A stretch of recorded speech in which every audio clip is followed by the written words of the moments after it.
Heyo, welcome back to the High Kicks podcast. How's everybody doing? I'm very, very happy to announce that we have a very, very special guest on the show today. Tyler Terens joins us. Tyler is a commentator for the Chicago Fire and a 2016 graduate of Hobart College. Tyler, we're so happy to have you on the show. I am happy to be here, Brian. Happy to be here talking some football with you, and especially somebody who's familiar with the Finger Lakes region, such as yourself, because we are a rare breed. We are a rare breed. I do have a co-host, Tyler, but he's in Cape Cod. His family is visiting him. The house he's in is kind of small, so he doesn't have the ability to be here today. Hopefully at some point I would love to have you meet him if we could do something like this again. But for everybody listening at home, this is the second week in a row that we do not have Carl. So I'm going to do the finger guns for him because he does that every week. And Tyler, do you want to just give our listeners a little bit of insight into what you do for the MLS and for the Chicago Fire? Yeah, so I am a full-time employee of the Fire. I am their lead commentator. Arlo White comes into town during the summers, or at least in years past, and this year. So when he does that, I move to a sideline position. But I call the majority of the games for the Fire, and I also do a little bit of stuff on the side. I did a couple of calls for ESPN this year, which was a lot of fun for Major League Soccer. And I host a podcast with Arlo White, which is called the Intercontinental Football Show, where we talk all things Premier League and Chicago Fire and Major League Soccer. And yeah, I'm just super pumped to be here. I am a graduate of Hobart College, class of 2016. Got my start doing some low-level summer college baseball leagues in the tri-state area, and then did Holy Cross, Princeton, Stevens Institute of Technology, and Northeastern soccer, and whoever else would have me. And then it was University of Vermont women's basketball on the radio, and then I did USL, NWSL, CONCACAF, Open Cup, Gold Cup, any sort of soccer contract tournament, anything outside of MLS you could possibly think of. I did that for about 3 years before I got the call from the Fire. And Tony Miola, legendary U.S. men's national team keeper and Hall of Famer, was one that sort of hooked me up with that job. And he's been my broadcast partner for the past 2.5 seasons. And now I am patiently awaiting the news as to who is going to be brought in for the all-star commentary team for Apple TV and Major League Soccer, which I know we're going to talk about a little later in the show. But Yep. that's the long and short of my broadcasting journey. That's got to be awesome, especially being where you are in your career, being such a recent college graduate. Coming from Ithaca, I know so many people who wanted to be sportscasters who are on that path. One of my best friends is currently a reporter at WENY in Elmira. So just seeing somebody who's a little bit ahead of where we all are on that path is awesome. It's got to be really cool working with somebody like Arlo White, though. I mean, yeah. It's a lot of fun. So I think we're good to slide into our first major topic. I've been thinking about the topics for this show, for this one especially, because we scheduled this a couple weeks ago, and this topic just fell into my lap. Wayne Rooney is coming back to the MLS. He's been named the manager of DC United. I think that's huge. Coming from what he did at Derby, I know they got relegated, but he got them so many points, he can't help it that the club went into administration and they lost points. He did fantastic things when he was on the pitch for DC United. Do you think he's going to be able to replicate some form of success on the touchline? That's an interesting question. I've talked about it on a couple of different platforms already. My initial reaction is the same as yours. I think it's great for the league to Mhm. have somebody of that stature, and I think people still forget just how good he was as a player. I mean, Mhm. if it wasn't for the fact that he was just a normal looking guy, and Yep. and the whole thing, he could have been considered one of the true. He still is considered one of the greats of all time, but like. If you go back to the 2006 Euros or whatever it was when he was running circles around Thierry Henry and Zinedine Zidane, like Mhm. he was the guy at the time at 18 years old. And Yep. some injuries and some other things set him back, but regardless, it is great for the league to have him on the sideline, especially amidst all the news of Gareth Bale, Chiellini, Insigne, Bernardeschi Gaga Yep. Slonina just today was announced by Fabrizio Romano that he's going to be signing with Chelsea. There are so many good Yep. things happening for the league right now, and this is just another one in that long line. Now, whether or not he's going to be able to have the success in a coaching role on this side of the pond for a Major League Soccer team that he did while he was at Derby is a totally different entity because, as you know, Major League Soccer is very, very specific. Yep. And it takes a lot of communication, a lot of patience with the front office. Lucy Rushton, who's the GM of that team, working with Dave Casper, the president. It is difficult to build a roster, and DC have been experiencing that and then some in the post Ben Olsen era. And obviously, with the sacking of Hernan Lozada, this club has a lot of work to do. Hmm. I think that right off the bat, he's going to gain a level of respect in the locker room and in the dressing room that most coaches will not. And he seems like a leader of men, which Yeah. is one of the more important things for any team, and especially in Major League Soccer when it's a league built on parity and the margins are so thin.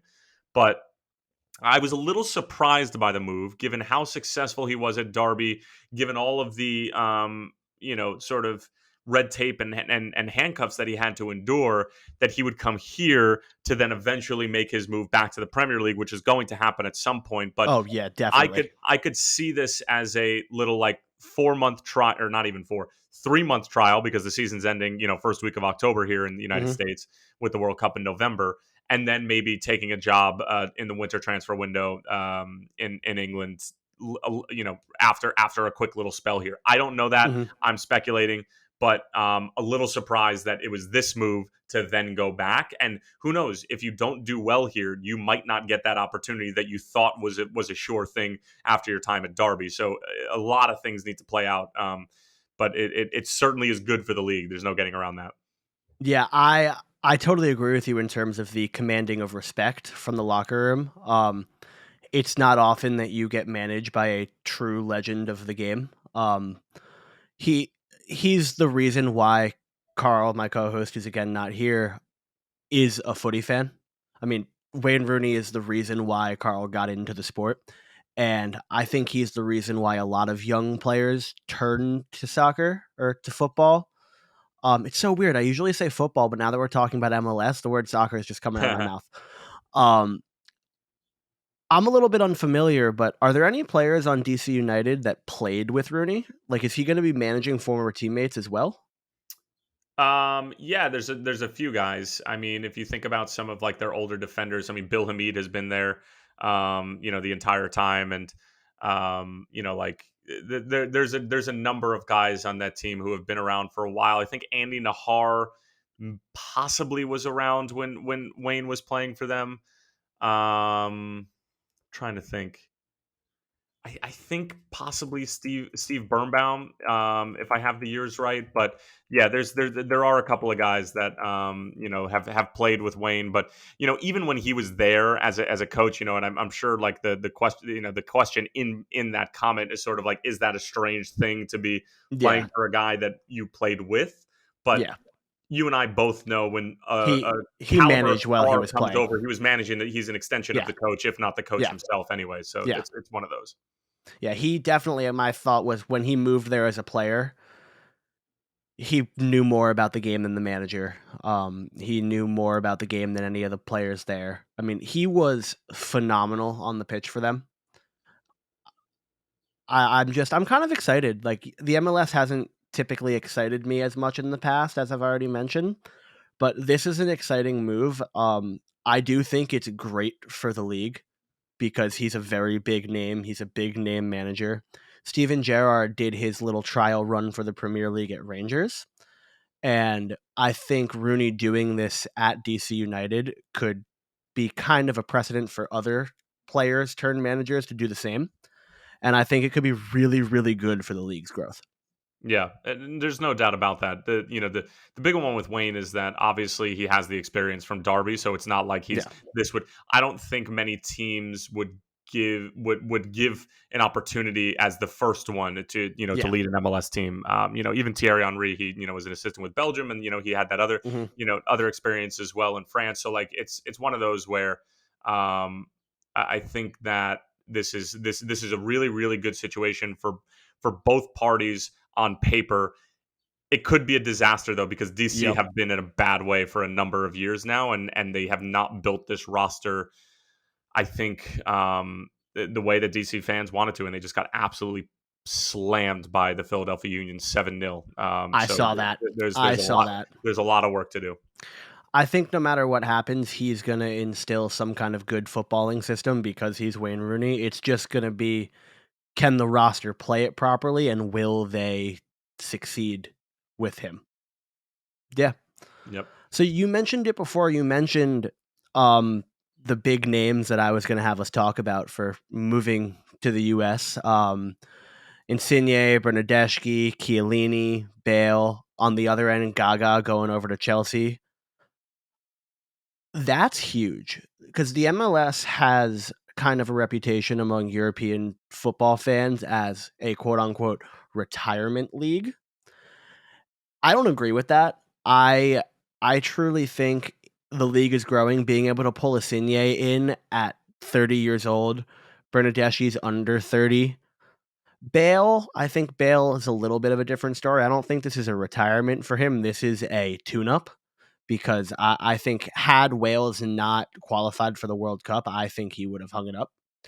Um, but do you think this is something that's gonna continue more so on the Bernardeschi and the Insigne point of the younger players starting to come over a little bit earlier as more money funnels into the MLS? For sure. I mean, I think that the Insigne Bernadeschi situation, first of all, that's like a package deal, right? Like Insigne's Yeah. got an entourage of about 25 people, and he basically said, I'm only coming if you bring Bernadeschi too. And I'm sure, Bill Manning over at Toronto FC was like, well, happy days. Like, we'll definitely get him, but they needed to do some Major League Soccer maneuvering and give away a 2020 MVP and Alejandro Pozuelo on loan to Inter Miami for $150,000 in GAM, in which they paid and a guy who is worth so much more than that. So Yeah. there was that situation itself was very specific, but it's also because there's a massive Italian population in Toronto as well that was were Mhm. encapsulated by Sebastian Javinko, who was really the first one to come over here in his prime, who had played at that level in a full blown Italian international and come and just terrorize the league for a few years. So Yeah. that's there's a little bit of precedent set and at the same club, so it's an easy decision for Insigne and everybody to sort of say this club puts the money in to be successful, and we can be successful here and not be made fools of. So I think that's number one. Number two, the biggest name you're leaving out of this list, and probably the biggest shout that Major League Soccer is heading in the right direction and is going to totally dispel the retirement league narrative, is Cucho Hernandez. So Cucho Hernandez is 23 years old, played for Watford, scored some great goals. He's played in La Liga, and he's a guy who is not even in his prime yet, leaves Watford after they get relegated and decides to come to Major League Soccer for a $10 million transfer fee. Now, I got Yep. to see up close and personal just exactly what he's capable of, and he scored the game-winning goal against the Fire coming off the bench in his MLS debut. So you couldn't have written a better script for him to enter the No. league. But he's the he's the real signing out of all of this that says Major League Soccer can be a place where people can come to play, make the money that they should be making for how good they are relative to the rest of the world. Because if Cucho Hernandez goes to a Premier League team and is coming off the bench or whatever, he might be only making a few $1,000,000. But Yeah. now with Major League Soccer and a lot of owners being willing to spend the money, because for some of your fans who aren't too roster building in Major League Soccer specific savvy, it's like 600,000 of the salary goes to the cap, and then anything else after that is up to the owner's discretion. So Insigne is going to be the highest paid player in Major League Soccer history. I think he's going to be around $14 million a year, which is obscene, Oh my obscene god. when you're talking about Major League Soccer. So like, That's kind of obscene when you're talking about European soccer too, or European football, because people like European football contracts are broken down into weekly wages. And when you do the math on those weekly wages, I think 250,000 pounds a week comes out to like 12 million. yeah, And that's what, I mean, Sadio Mane wasn't even making that last year at Liverpool. yeah, and well, that's why he left, because he wanted Yes. he wanted he wanted Mo Salah money, and they could only give Mo Yeah. Salah money to one guy, and that was going to be Mo Yeah. Salah. But Yep.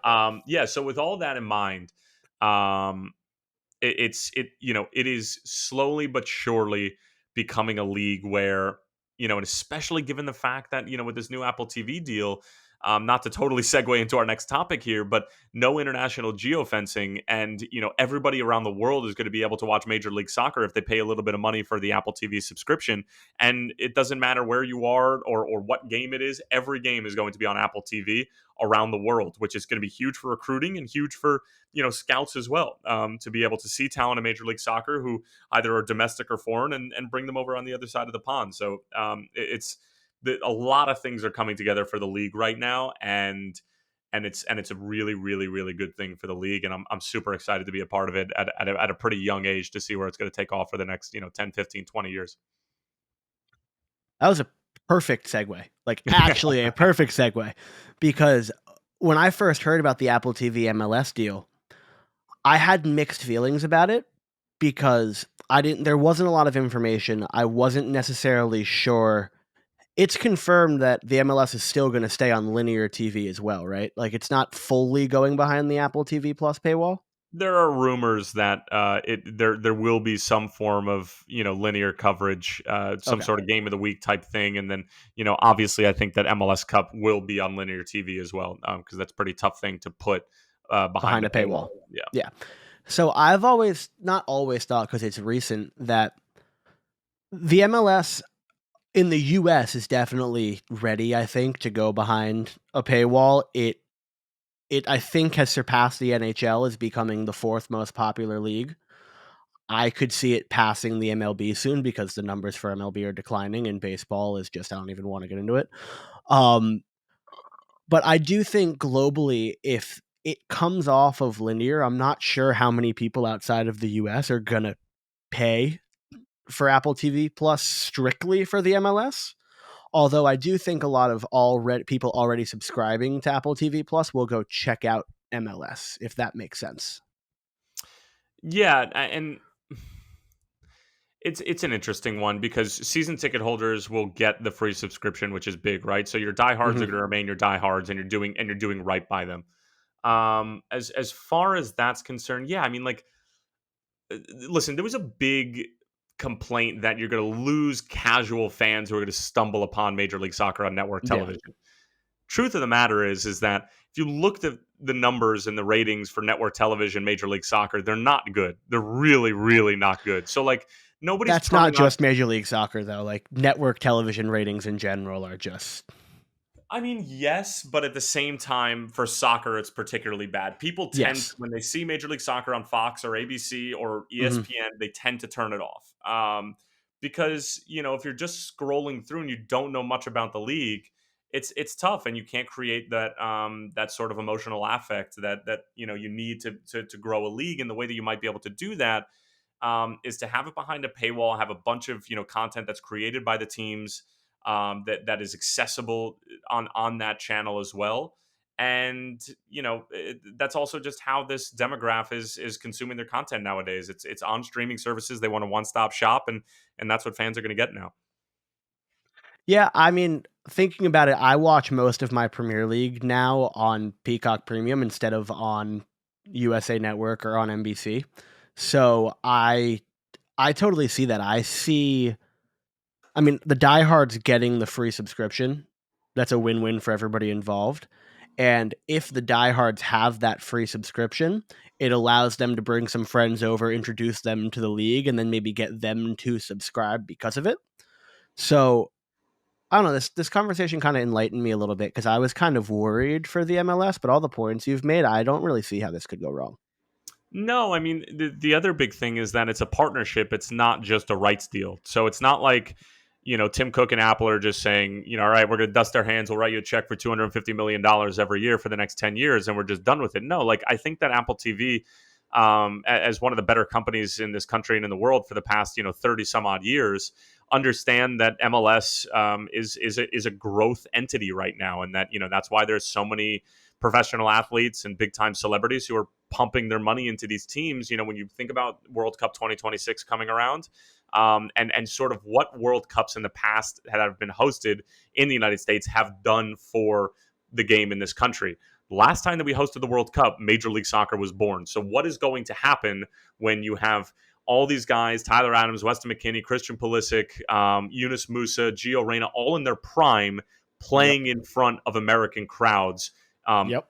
on American soil. It's going to take off like a rocket. So everybody wants in on it right now, and Apple is recognizing that and splitting the subscription costs with Major League Soccer. So every person who subscribes, half of the money is going to Major League Soccer. That's not something to turn your nose up at. And the other thing is that I already said it, but it bears repeating.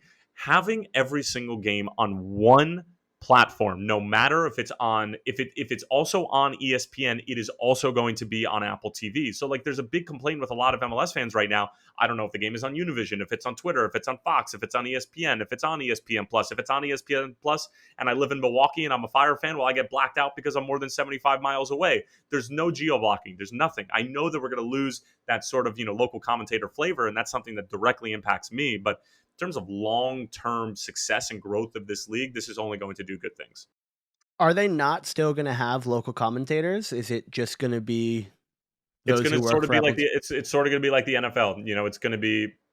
It's just going to be national level commentators for every game. My guess is, from what I've seen from you in this conversation, my guess is you'll get there. Um, personally, You're gonna put the good word in for me. I'm waiting for that call. I'm waiting for it. my guess is you probably have better connections to that than I do, but we will see.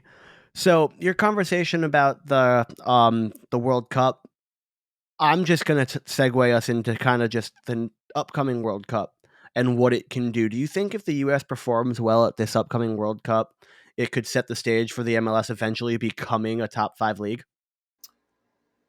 It's an interesting question. The Maybe answer, more so by 2026. The 2026 World Cup could set us up for that. But yeah, I mean, it's not going to be because of the World Cup that no. it's not a 1+1 = 2 thing. Yeah. What's going like Cucho Hernandez being successful here and then going to be successful at a Premier League club that's not Watford, or that maybe is like a Crystal Palace or a Villa or like somewhere that's a little more Yep. mid-table. Mhm. Those are the types of signings and flips that will take MLS to the next level. The World Cup is simply just going to help it from a recognition standpoint, brand building, culture, fan culture, which are all super important things for building Mhm. a league and making sure that it does get to that level. But foreign signings coming in and Miguel Almiron types playing well and then being flipped, and even domestic players who come through the academy ranks like a Tyler Adams and are playing at Leeds. Those are the types of things, and that needs to happen on a more consistent basis for the MLS to really become a top 5 league. And even then, I'm still not 100% sure you can really take over the likes of Italy and France, if we're going to say that those are the two. you I know was going to say I think the French league is the one that But with could the way potentially. the way that the rosters are structured with the salary cap and everything like that, and no promotion relegation, Mhm. It's hard.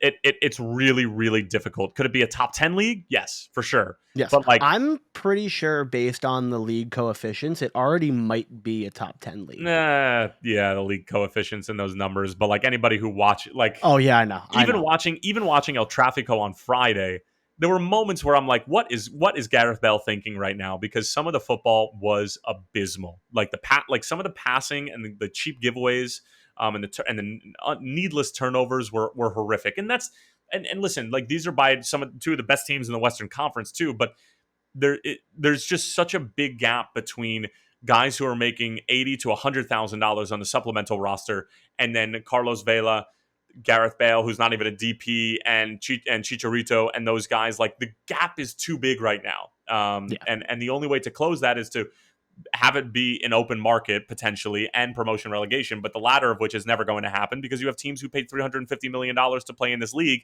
and would never give up the security of knowing that you're going to be playing top division football in Major League Soccer unless you were given parachute money that almost equated to that if you were going to go down, and MLS is not going to do that. Yeah. Yeah. So I've been telling friends that I kind of think within the next 10, 15, maybe 20 years, we could reach that top 5 status. But I think the points of the no relegation, the no promotion system, the I don't know if you mentioned this, but the MLS only having one kind of cup competition for the country. I mean, I know we compete in the CONCACAF Champions League, but there's no like League Cup. It's just the MLS Cup. It's just a little bit different from the European game, so I'm not necessarily sure it'll hit that top 5 status. I could see it happening though. I just sports in America as they grow, as the money gets funneled in. I don't know. I'm kind of rambling, but I would just love to see it. No, and that's why a lot of people are high on American soccer because it's American sports and nobody does sports like America. Yeah. Just see the NFL. But we struggled to get an American Premier League coach back into England after the Bob Bradley thing. You know what I mean? Like the level of respect for this country and for Major League Soccer specifically in the footballing world is nowhere near where it needs to be. No, It's just not. I would totally agree with that. There's still so many there's so many GMs. I'm talking about sporting directors. There's still so many sporting directors, technical directors, owners, presidents, CEOs of football operations on the other side of the pond who look at Major League Soccer and laugh. Now that will be their undoing or their demise at some point. But Yes. there's still things about the league from a roster building standpoint, the whole thing that turn everybody off to it. So like there need to be a number of drastic changes, but the league needs to be ready to support that because this league is only 26 years old. That's the other Yeah. thing we need to keep in mind. It's still Mhm. super super young. Yeah, I mean, I'm 23, almost 24. It's kind of crazy for me to think that a league that has already got to where it is at this point is so young. Like I think of the MLS as being kind of an older, more established league, but it's really not. And it's grown a lot in the what'd you say 26, 27 years it's been around. Yeah. Yeah, Yeah. it has. There's no doubt about that, but we need to continue to keep that in mind while I'm somebody who wants promotion relegation tomorrow because I love it. I would yeah. love promotion relegation. I love the idea of promotion relegation for most sports because I hate tanking.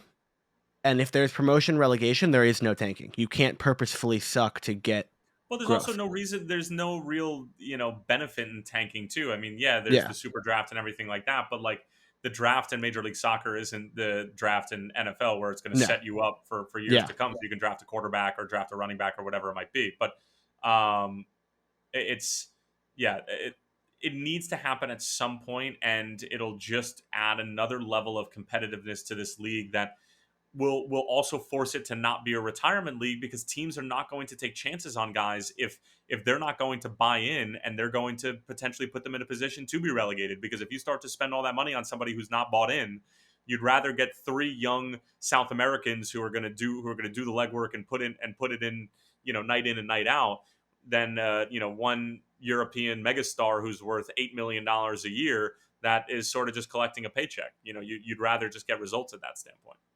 Yeah. Yeah. So I got one more thing I want to talk about. I didn't put it on the topic list because I thought about it while we were recording when you mentioned the World Cup. I kind of want to talk about the upcoming World Cup. Um, I've seen just a lot of things of people wondering how far the U.S. can go. I personally see us getting out of the group and then potentially getting through to the quarterfinals, but that just depends on how Group A would finish out. And given that you're, I mean, around the game more, I would guess you have a little bit more insight than I do. I just kind of want to know what your thoughts are on what I guess the ceiling is for the U.S. men's national team come November, December. Yeah, I mean, listen, I think that the ceiling, it's a tournament, right? So it's can they get out of the group stage is really what it comes down to. Hmm. And once they do get out of the group stage, unless you're running into a France or a Brazil or a team that truly does have you beat at every single position, you look up and down the team sheet, and that includes England. Um, there's no reason why you can't win your round of 16 game and then see what happens in the quarterfinals. I think a quarterfinal is probably the ceiling. But then again, this team is resilient enough and talented enough to be able to execute a game plan set out by Greg. And listen, Greg, no matter what, is not going to sit in and get pummeled for 90 minutes and hold on for dear life for a 0-0 No. draw. But he is going to be he's going to have to be tactically flexible, Mhm. especially when we're playing against some of the better teams like England, and then whoever we play in the round of 16. From my Looking mouth at to it, God's ears. so we would play if we win the group, we'd get second in Group A. If we come in second in the group, we'd get first in Group A. So my guess is coming out of Group A, I think the Netherlands wins Group A, and Yep. then I think we're looking at if we come in if we win the group, we're looking at I think Senegal or Ecuador, and if we come in second in the group, we're looking at Yeah, the looking at the Netherlands. Netherlands. Yeah, and And you never know who's gonna. you And listen, you never know.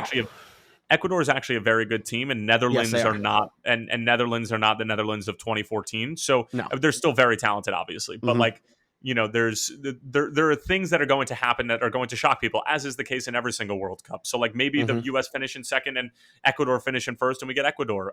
But they're a super talented team, and South Americans are always difficult in these types of tournaments. Mhm. So the ceiling I think is a quarterfinal, maybe round of 16, depending on what ends up happening. If we have a number 9 who can actually put the ball in the back of the net, we still are.